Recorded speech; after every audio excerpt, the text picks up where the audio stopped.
Well, welcome to the FN Studios. I'm your host, John Ramdeen, alongside Robin Black. This is Fight News Now Extra. The focus today, looking ahead to UFC 185, Anthony Pettis, Rafael dos Anjos, and I think a couple of months ago, people would have figured that this was a lock for Anthony Pettis, that clearly he is one of the most talented fighters competing in the Ultimate Fighting Championship. Very, very creative, very aggressive, not afraid to take any risks inside of the octagon. But we're hearing movement on Rafael dos Anjos. This guy has steadily improved inside of the UFC, and some people believe this might be his time. He might become the new UFC lightweight champion on Saturday night. Yeah, we don't bullshit you, ever. Like, you're not going to hear me say, oh yeah, Kat Zingano might do this, if I don't believe that. And what I said was Ronda's going to finish her in the first round. Even there's times you're brutally wrong. I'm like, John Jones, Gustafsson has no chance against him. Well, you're wrong. That's why you don't bet on fighting, and that's why you don't take anything we ever say and use it to try to bet your hard-earned money. That's just crazy. Nuts. On our YouTube channel, you can check out Bookie Beatdown. We got a couple guys in the office that specialize in trying to figure out how to bet your money. You can check out Gabe Morency, who has the Meltdown, the MMA Meltdown. And you can check out Fantasy Sports Network, which is our brother station. I was going to say sister station. Those cats over there wouldn't like that. But don't count on, never bet your money on things we say. We analyze the fights, trying to understand what we're going to see, trying to understand the artistry, trying to understand the strategy. But it's an interesting one, that's for sure. TJ Dillashaw told you to your face he was going to bet money on RDA. And I had a striking coach who works with Henry Hooft, Evan Boris, who just asked me if I would place a $100 bet for him on RDA. I then said to him, we were texting back and forth, I said, nah, man, Anthony's going to knock RDA moving backwards. That's a little insight I got from Duke Roufus. It's something they've been working on, knowing this guy's a pressure fighter, really working combinations backing up. Evan thought about it for a few minutes, and he held that bet. That's how crazy it is to bet on fighting. One more piece of information, all bets are off. This card really is a loaded card, and it's great for fight fans. Johnny Hendricks taking on Matt Brown. Matt Brown, one of the most exciting fighters, maybe in the UFC, but definitely at 170 pounds. He's a finisher. He's a kill or be killed type of guy. However, was able to go the distance with ruthless Robbie Lawler. What do you like specifically about this matchup? I love that it's 15 minutes. Yeah. I love that it's 15 minutes. They've both done 25 in their last, well, for Matt Brown, his last one, and for Johnny Hendricks, his last 60. I think all he's been doing is fighting 25-minute fights. Championship material. Yep, and fought George to a loss. He fought Lawler to a win, and then he fought Lawler to a loss. That is 75 minutes in his last three fights. 15 minutes, going to be super aggressive.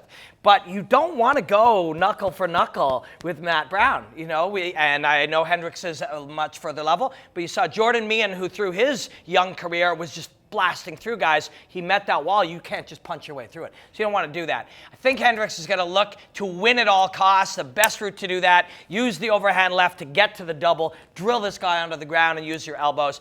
And even if he does that, Matt Brown will take everything you have. He took 25 from Lawler. That's a fun fight. A couple of the number of prospects on the card. Joe Duffy on the card. Henry Cejudo also on the card. I know Cejudo now in the UFC.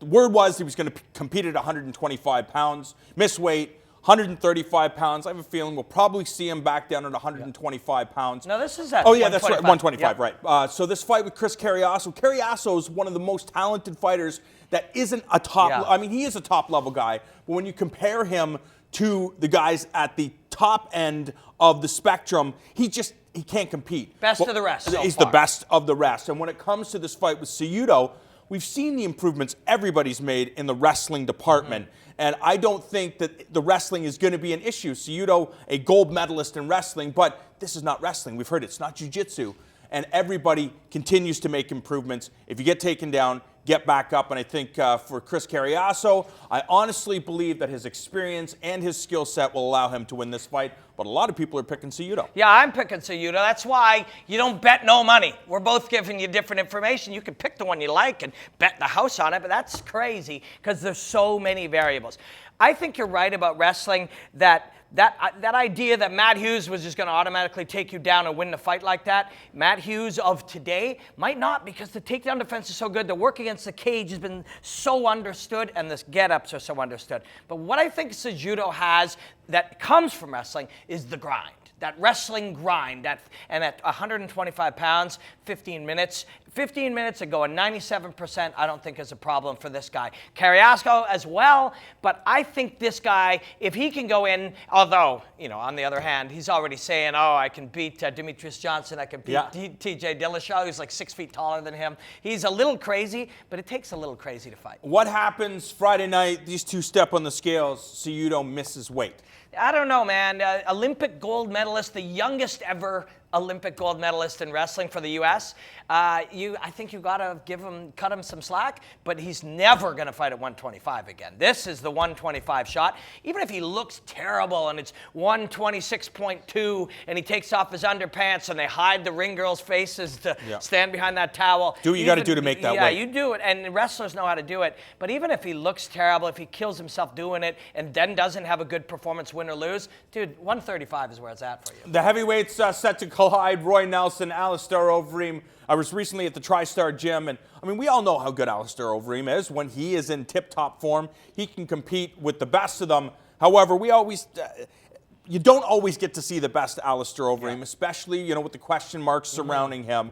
The guys at the TriStar gym believe Roy Nelson's going to take this guy out. I think the issue for me on that one is probably so. If you just look that since he's been in the UFC, other than kicking Brock Lesnar right in the diverticulitis or losis or whatever it was, kicking him directly in it, other than that moment, he really hasn't looked that good. But Nelson really is Travis a Brown. range and Just timing. remember the Travis Brown fight. He was winning that fight. And I think if you're most fighters at heavyweight, you're done. Yeah. Travis Brown just proved that he is a tough SOB, was able to get back up and finished over him. It's a great heavyweight fight for both guys. This is absolutely the right time for these two guys to fight. Neither one on a roll of any kind, losing much more than they're winning over the last 4 or 5. This is the time to see these guys fight. UFC 185, must-see TV. Don't go anywhere. More Fight News Now Extra is still coming your way.